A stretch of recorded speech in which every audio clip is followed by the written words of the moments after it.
En 2027, les progrès de la biotechnologie étaient tels qu'il était possible d'améliorer ses capacités mentales et physiques de façon spectaculaire, à condition d'y mettre le prix. Une nouvelle espèce avait ainsi fait son apparition, à mi-chemin entre l'homme et la machine, ce qui était loin de plaire à tout le monde, en tout cas à Détroit. Je venais tout juste d'être nommé chef de la sécurité chez Sarif Industries, une société de biotechnologie de pointe. C'est David Sarif en personne qui m'avait choisi pour que je protège son personnel. Mon ex, Megan Reed, était l'une de ses employées. Neuroscientifique brillante, Megan avait réussi à rendre les augmentations sans danger et abordables pour tous. Il lui restait juste à expliquer ses découvertes au Congrès. Mais la veille de sa grande présentation, mes mesures de sécurité furent prises en défaut. Un groupe de mercenaires a pris d'assaut les locaux de Sarif Industries en tuant tout le monde sur son passage. 3 d'entre eux étaient des augmentés, de véritables machines de guerre. Leur mission, faire disparaître Megan et son équipe. J'ai tout fait pour les arrêter, mais leur leader m'a projeté à travers une vitre blindée. La dernière chose que j'ai entendue quand il a appuyé sur la détente, c'est les hurlements de Megan. J'aurais dû mourir avec elle, mais ça s'est pas passé comme ça. J'ai été sauvé par des améliorations high-tech de type militaire. Les meilleures augmentations de David Sarif. J'ai mis 6 mois à apprendre à vivre avec. Il m'aurait fallu plus de temps, mais alors que j'étais en pleine rééducation, Sarif Industries a été victime d'une nouvelle attaque. Cette fois-ci, aux mains d'un groupe de radicaux pro-humains. Des militants ultra-violents, farouchement opposés aux augmentations humaines.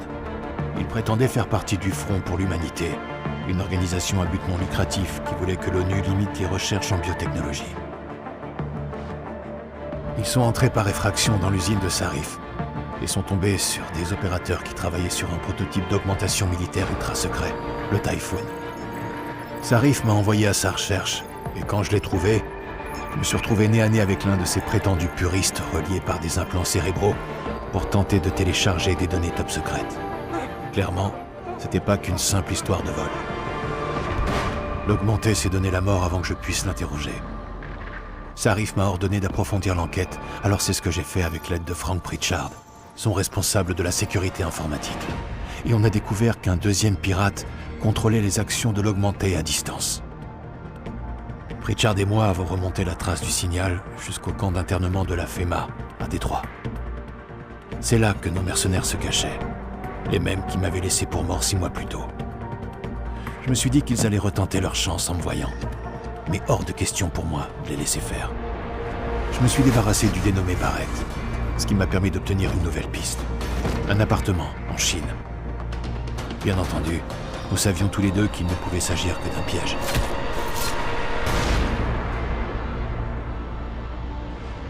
L'île chinoise d'Engsha. La ville y est si peuplée qu'on a dû en construire une seconde par-dessus la première.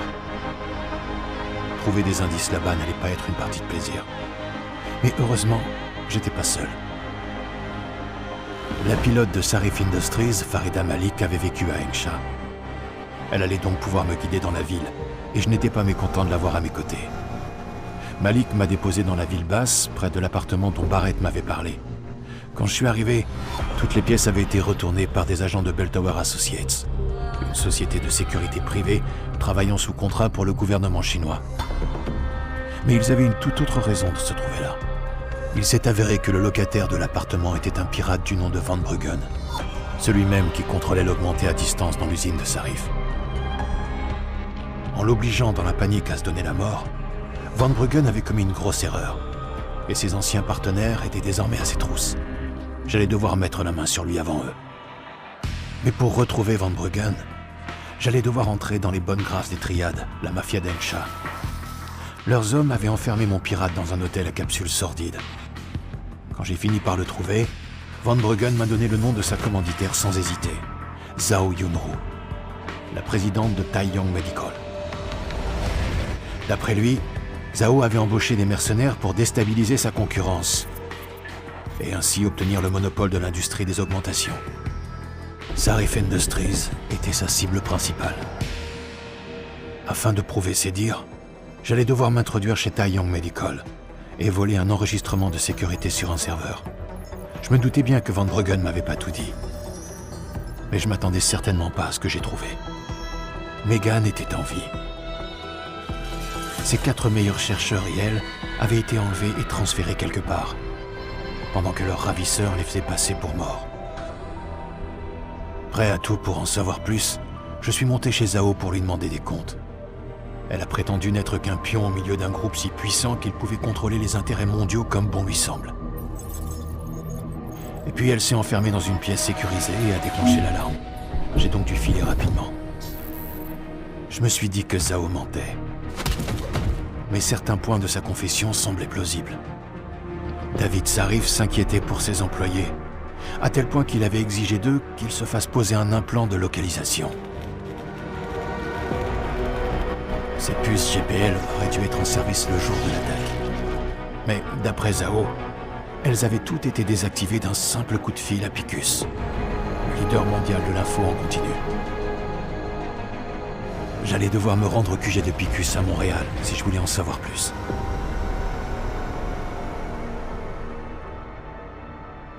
Elisa Kassan, la première dame de l'info de Picus. Pour Malik, c'était impensable qu'elle puisse être impliquée dans l'affaire. La plus célèbre présentatrice au monde qui serait de mèche avec un groupe de mercenaires. Mais quand je suis arrivé pour parler à Kassan dans son bureau, elle a tout de suite avoué avoir brouillé les satellites de Détroit le soir de l'enlèvement de Megan et son équipe. Apparemment, elle avait reçu des ordres. J'ai eu l'impression qu'elle voulait m'en dire plus, mais des mercenaires sont arrivés pour tenter de nous faire taire.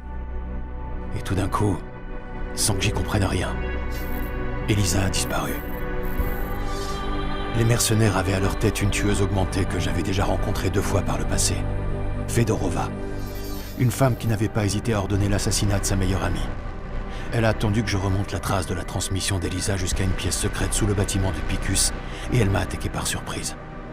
Nous nous sommes battus, et je me suis assuré qu'elle ne puisse plus jamais s'en prendre à personne. Sans plus rien avoir à craindre de Fedorova et libre de parler, Elisa est réapparue. J'ai ainsi appris que la première dame de Picus n'en était pas vraiment une. Il s'agissait en réalité d'une intelligence artificielle ultra sophistiquée, programmée pour surveiller les flux de données et contrôler les convictions du public. Elisa m'a expliqué que les mercenaires avaient fait venir un médecin du Front pour l'Humanité appelé Isaiah Sandoval, afin de retirer les implants de localisation des scientifiques pendant que les satellites de Détroit étaient coupés. Elle m'a aussi suggéré de parler à David Sarif pour en savoir plus. Quand Malik et moi sommes rentrés à Détroit, les tensions entre organiques et augmentés étaient à leur comble. Des émeutes avaient éclaté dans différentes villes et tout le monde réclamait une intervention de l'ONU.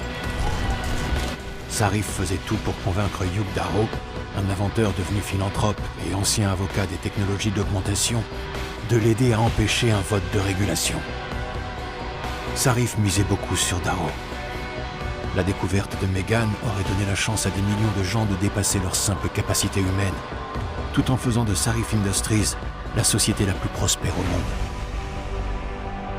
D'après Sarif, les ravisseurs de Megan étaient au courant et refusaient que cette évolution se fasse en dehors de leur contrôle.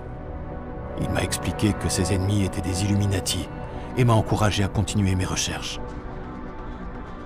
C'est donc ce que j'ai fait. Et j'ai retrouvé Sandoval grâce à l'opposant aux augmentations le plus farouche des États-Unis, Bill Taggart, son patron et le fondateur du Front pour l'Humanité.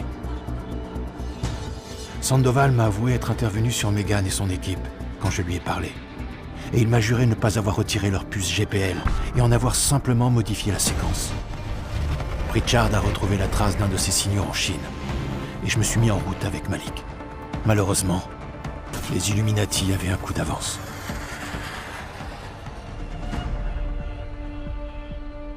Une embuscade. On s'est fait abattre par Beltower à la seconde où on a pénétré dans l'espace aérien d'Ensha. Si j'ai survécu, c'est uniquement grâce à Malik. Après un combat intense, j'ai réussi à rejoindre la ville basse.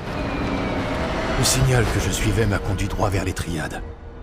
Ou plus précisément vers le bras augmenté de Tong Si-Hung, le leader d'un gang de recycleurs d'augmentation.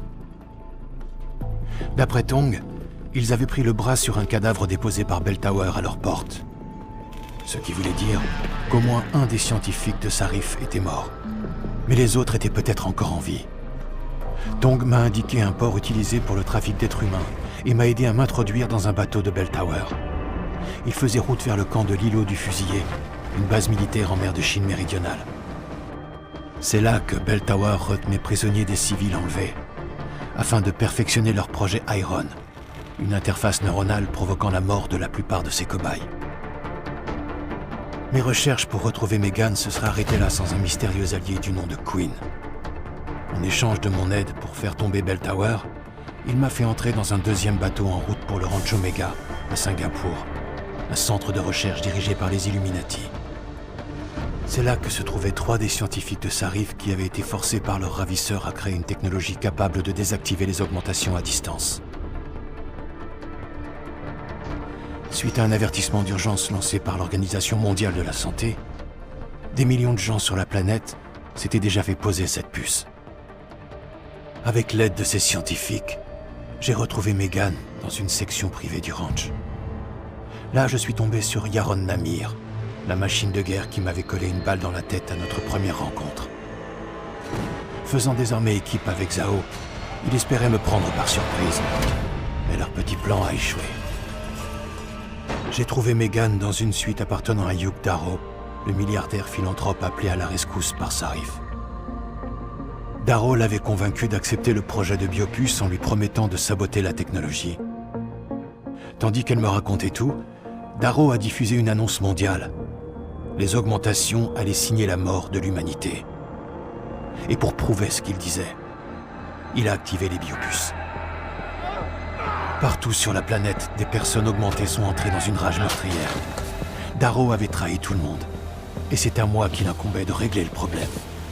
Pour ce faire, j'ai dû me rendre à Panchaya, une gigantesque installation dans l'océan Arctique.